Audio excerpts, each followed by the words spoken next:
Hey everybody. So we've hit the inevitable. It was going pretty good. We had a little tiny bit of a rollback on some of the freedoms over the last couple weeks where bars and such weren't allowed to stay open past 10. But now we've come to a place where the next lockdown, or at least restrictions, have come out in Alberta due to rising number of cases, of course. So what does it mean? What does it look like? Alberta is in a second state of public health emergency as of Tuesday after 1,115 new COVID-19 cases were confirmed in the last 24 hours. New targeted restrictions were also introduced Tuesday based on the recommendations Chief Medical Officer of Health Dr. Dina Henshaw presented to Cabinet in an 8-hour session on Monday. The measures will be in effect for 3 weeks and reevaluated after that. So what are the odds that there will be more cases between the 25th of November and, say, roughly the 18th or so, I believe, of December? I'd say that the cases are there will be more cases, and they will possibly, I would even lean towards probably, maintain some kind of lockdown on us over Christmas. They're setting us up just before Christmas, and then they're going to release their next bit of information. And based on what we're seeing now, there's no real reason to think that we get Christmas this year. And at least not in the traditional way that we know it. And although I can't find the footage anymore, it is gone. I was looking for it the other day pretty hard. Back in 2014, I could figure that much out at least anyway. The Queen gave an address to everybody in the Commonwealth through the government-run CBC, our communist broadcasting system, that everyone should enjoy their last Christmas together. Now, well, that just sounds like a slip of the lip on some fossil that's 90 years old. She's just going to make a mistake. But she said that. I remember standing there with my Kung Fu instructor because he's like, did you see this? And we watched it together even though I'd already seen it. So, I mean, we've seen it, but now it's gone. But the way that the psychology works with the occult, because that's what I believe they are anyway, is that they will tell you things, but who knows how long in advance they will say it. Okay? It doesn't mean that it's going to be the next year or the year after or whatever. It's just that as long as they've said it. And another thing that a guy can't find anymore is really good detailed footage of the Olympics that took place in England. What was that, about? I think it was about 8 years ago or something like that now. And they had all the National Health Services, or at least the actresses or dancers, performers, were dressed up as NHS nurses. And they were all dancing, very similar to what they were doing over COVID, the real nurses around the world, just doing dance bullshit on TikTok.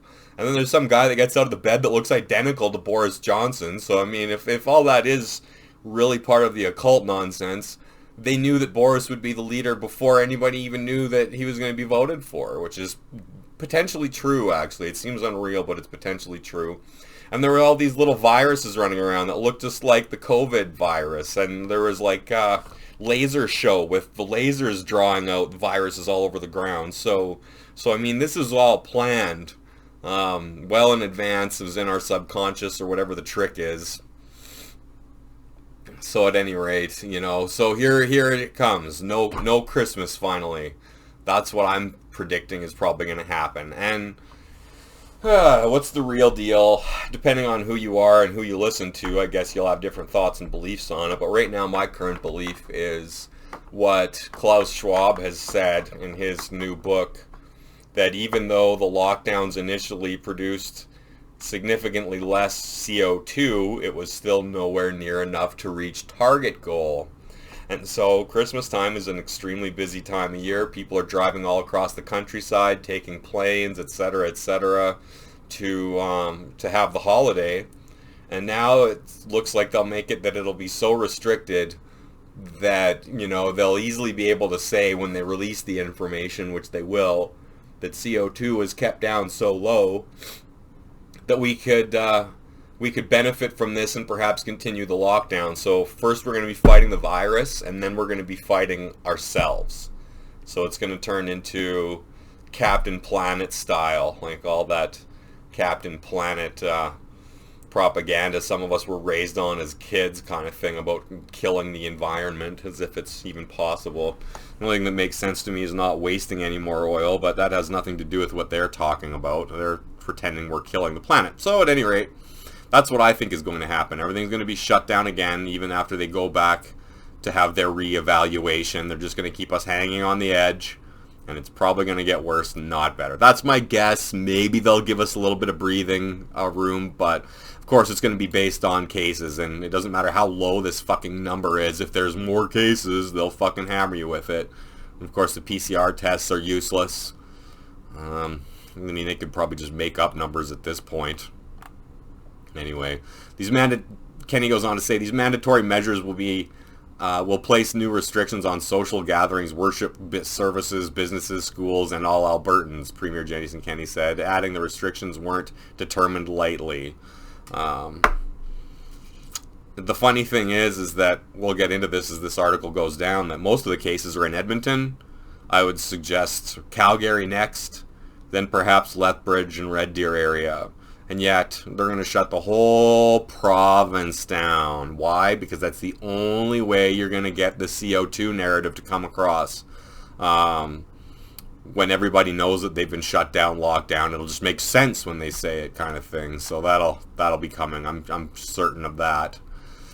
We believe these are the minimum restrictions needed right now to safeguard our healthcare system while avoiding widespread damage to people's livelihood, which of course is not true. People's livelihood is going to be damaged in more ways than one from all of this. They don't really care about your emotional needs and feelings, so that will definitely be harm. And that's been most of the harm throughout this anyway, is that we've caused harm to all sorts of people. And probably more people have been harmed through the shutdown and the lockdown than have been harmed by the virus. Social gathering restrictions. The first new restriction is aimed at social gatherings and prohibits any indoor social gathering in any setting, and outdoor gatherings are limited to 10 people, effective immediately. So, no more friends over. Social gatherings are the biggest problem, Kenny said. It is the key reason why COVID-19 is winning. It's not winning anything. It's not even going to kill most people. I'm sorry for the people that does. Anyway, these gatherings in the home continue to be the largest form of transmission. Not that people took it from outside of the home, but the home itself. Alright, so keep going to Walmart, keep going to all these big block stores.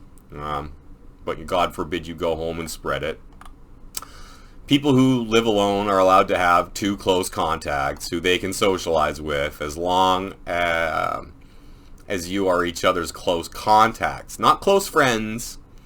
Not people you know well, close contacts. So, I mean, this is like the point where if you had 3 kids with your ex, probably only 2 of them would be able to come over when it's your day. I don't know. I mean, that sort of seems to be how it's being framed.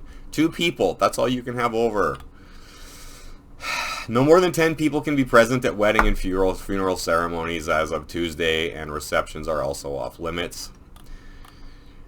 For those grieving, I know this is a particular sacrifice, Kenny said, acknowledging that the emotional nature of both funerals and weddings make them higher risk for transmission of COVID-19. Festivals and events are also prohibited under the state of public health emergency, and people are encouraged to work from home if possible. Masks were made mandatory in workplaces in the hotspots of Calgary and Edmonton and their surrounding areas, and yet cases still went up. Even despite mandatory masks. Not just in hotspots. I think that's a little bit facetious. I believe that you had to be masked up outside, even walking around in these cities for a period of time now.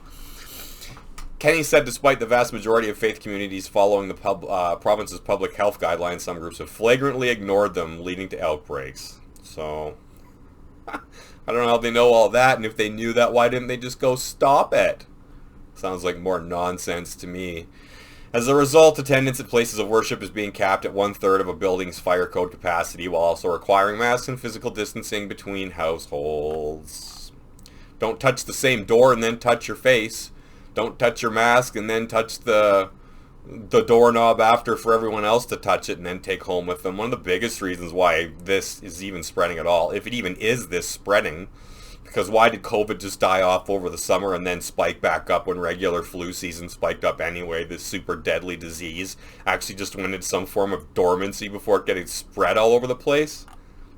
And that's at a time when there was less social restrictions, so people should have been able to spread it much more easily, despite the fact that they've only increased restrictions as time has went on. Anyway, we will enforce these rules against indoor social gatherings, and those who break the rules will be subject to fines. And we are exploring ways to allow peace officers to deliver those fines. How much are they? Anywhere from $1,000 to $100,000. So, I mean, any amount of... That's Christmas gone for most people, if they even have that much money right now. Depending on the severity of it, I mean, that could end your business or whatever the deal is for something that big. So, Kenny also said an Alberta emergency alert will be sent to all Albertans this week to make sure everyone is aware of the restrictions. Now, they send that to you over your phone through like a text message, and, well, this has been 2 days now, and, well, almost 2 days, Wednesday. Tomorrow will be going to the second. I haven't gotten it yet, anyway. I never imagined I'd be in a place where I'd be telling people who can come into their house we just felt like we really had no other options. So it sounds to me like he's actually listened to everything that Hinshaw has said, and he hasn't really pushed back on it at all. I'm certain he hasn't anyway. This all has to happen for the great reset sort of mentality they're trying to give to everybody. Rising cases in our workplaces and homes driven disproportionately by the social gatherings mean that we are seeing rising cases in schools as well. Big surprise. Kenny said, reiterating there is little evidence of transmission in schools. So kids don't transmit it in schools. They get it at home. And then they just go to school and whatever, have it, or they don't go to school because they caught it at home or got sick at home. Such bullshit. Anyway, Kenny said the cases in schools put a strain on staff and negatively impacting the quality of education Alberta's students are getting. Well, when you fucking losers brought in Common Core math, which was Billy Gates' fuck up all over the world, which he's doubled down on, by the way. He admitted it was a mistake, and then he's still continuing to push that Common Core math is the way.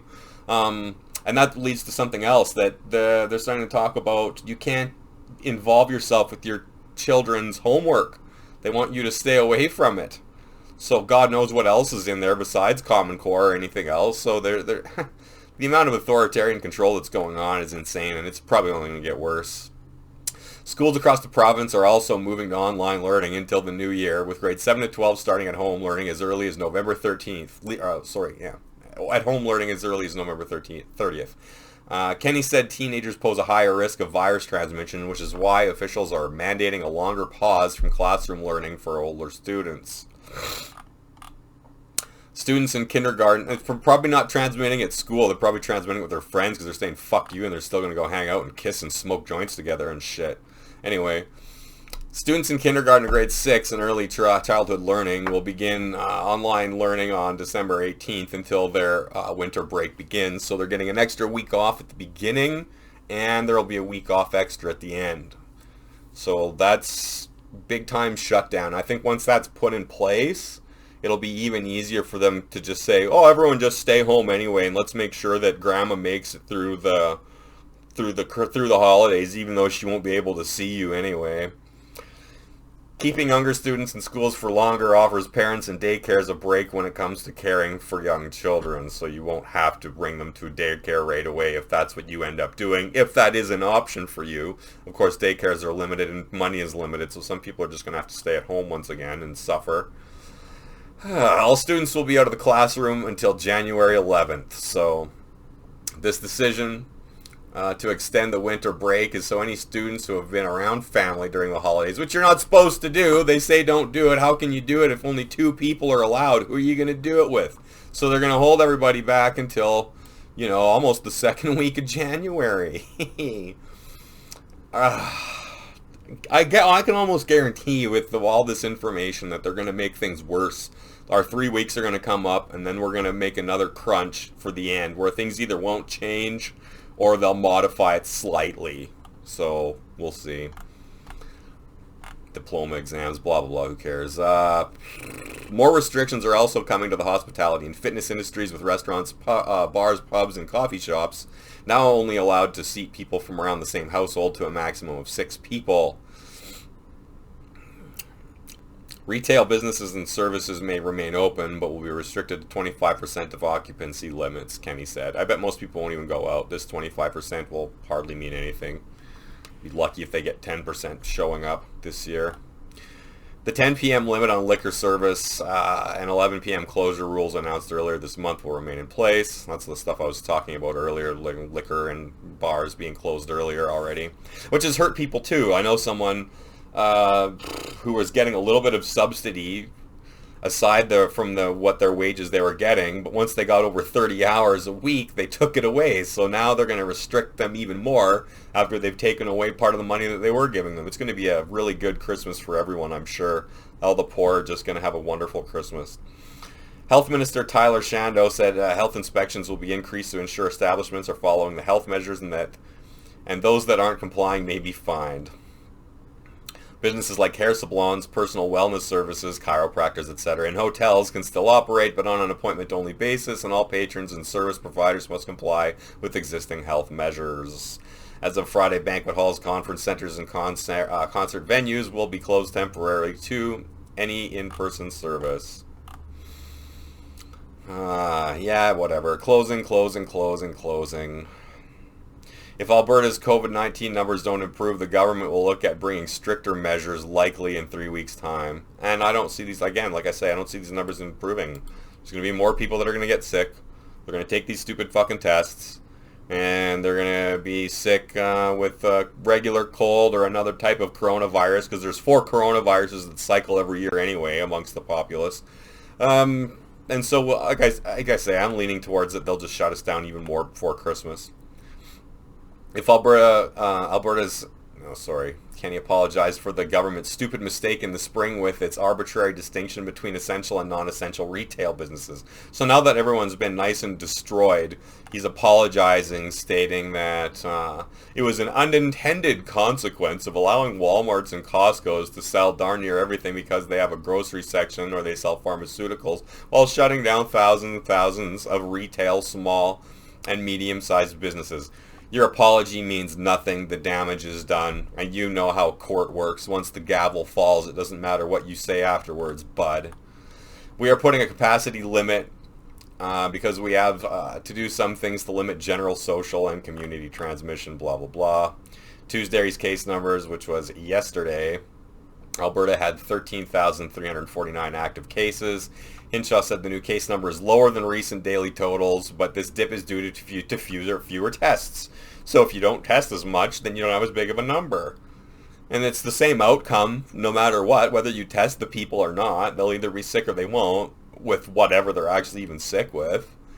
But of course there was more testing, so it changed the number from 13 grand to 19 grand, changes the percentage, so now we have to go into lockdown because it's rising rapidly. It's not rising rapidly, you're just altering your testing. Alberta's death toll also rose to 492 on Tuesday as 16 more people sick with COVID-19 died Monday. All over 60 with likely comorbidity. Yada yada, people in ICU, probably also up in that range where they're going to be harmed. Not very many people. I'm not saying their life doesn't matter. Don't get me wrong on that. I'm sure no one does, but we've never shut down for anything like this before. The majority of Tuesday's deaths were in the Edmonton zone, aka the Notley zone, Rachel Notley zone, with 6 people. A woman in her 70s, 2 women in their 90s, 3 men in their 90s dying after contracting the virus at South Terrace Continuing Care in the Edmonton zone. So exactly the people that you'd expect that would actually die from it.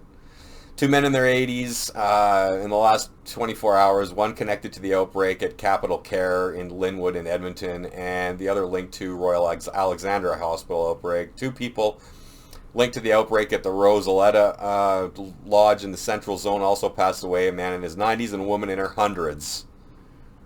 No wonder. Anyway, the remaining deaths were all in the Edmonton zone, so basically all of the deaths were in the Edmonton zone, and were not linked to outbreaks, and included 2 men in their 70s, a woman in her 60s, 2 men in their 60s, and another woman in her 100s. So, yeah. And yet we're going to shut the whole province down, even though most of the concentration really is like Edmonton, Calgary, maybe Red Deer, Lethbridge next. But the whole province has to shut down all the little towns, everybody, right? Because, again, that's the only thing that makes sense to me is that they have to get it in everybody's heads that you didn't move around as much. And therefore, when we tell you that the CO2 is much lower, and so we're now going to tackle that as our next World War II, that's our generation's World War II. That's what we'll be doing next. And of course, all the simpleton sheep will fucking line right up and fucking get her done when they take their shot and whatever else they're gonna do, right? So, a small package of half measures. Opposition calls new restrictions insufficient. This is what really gets me. The opposition issued a news release following Kenney's news conference and called the government's new COVID-19 restrictions a small package of half measures. Opposition leader Rachel Knothead said that she expected stronger action from the premier. Well, he worked with Hinshaw for 8 hours and came up with this, and yet she doesn't criticize Hinshaw once. Not once. That's the kind of politics that Knothead plays. And for a side note, I used to play around on Facebook during the election, the last provincial election, and I would mess around on Jason Kenney's page, and he would actually come talk to me once in a while. I had conversations with him. However, I eventually, for just stating facts, they banned me from making any comments at all on the NDP's page. On Notley's page, the NDP's page, the Jagmeet Singh's page, and any other NDPer that I could go and get my digs in on. They banned me from speaking. They couldn't fucking get me right off of Facebook because I didn't break any community rules, but they banned me from speaking on a government platform. These people are nothing more than authoritarians. They are the Nazis. That's why they're always hollering at the other side being Nazis, because they're narcissists. Anyway, today's announcement is simply not enough, she said. It is the product of political bargaining inside the UCP and not the product of serious engagement with public health advice. The 8 hours that they spent with Hinshaw wasn't enough? Anyway, there's the Wicked Witch of the fucking North right there. These half measures will mean prolonging the pandemic, prolonging the suffering, and prolonging the economic pain. Actually, I think that everything you've been doing so far has been instigating and prolonging all this stuff. And the reality is that they're both complicit in it. There is no side you can pick that will get you out of this. It's not even right for her to bitch because they'd both be doing the exact same thing. Really, this fucking monk might actually do worse things than Kenney's doing. Who knows? The NDP said the new measures don't amount to any meaningful changes when it comes to shops, restaurants, and bars, and noted that for the most part in these areas where the province is now making masks mandatory, face-covering bylaws are already in effect, and said Alberta remains the only province in Canada without a province-wide mask policy. We don't have province-wide problems with this shit. We barely have any people in the province who even have this. And unfortunately, once again, it's all of the older people that, would have been subject to any other kind of pneumonia or anything else potentially this year or the next. This is quite the ordeal. Anyway, today Jason Kenney had one last chance to make the hard choice, Notley said. He failed to do so, and now we all have to live with the consequences. Yeah, we all have to live with the consequences that you're all being told to hand off to us through Klaus Schwabenstein. I'm sure that this fucking goof is probably part of a lodge somewhere, and this fucking goof probably belongs to the Church of the Eastern Star somewhere. Just hedging a guess, but it certainly wouldn't surprise me. Canadian cases to date. Not quite 12,000 deaths out of 35 million people. To do the math quickly in my head, that's less than 1% people dying from it. Now, that's what we're shutting everything down for. That's what we're supposed to change our whole lives for. Anyway, I just thought that that'd be an interesting update so people can, who follow this channel from all over the country and in fact around the world. I've got a couple people from around the world, at least in the States anyway. And England, I got an East German now. That's cool. There were some Scots here, some Aussies here. I don't know how much they watch anymore, but you can compare what's going on here versus where you live. And then to me, again, the only conclusion that seems logical is that they're going to use all this information that they're forcing us to go through to attack climate change. And so, see, haha, we told you. And then we'll be going on and on with that. So anyway, that's enough for this little clippity-doo-dah. I won't want to spend any more time with it. It's kind of a long article, as it was. With a little bit of commentary, obviously. And we'll clip along to the next video as soon as we can here. Thanks for watching. Everyone have a good night. All right. Peace out.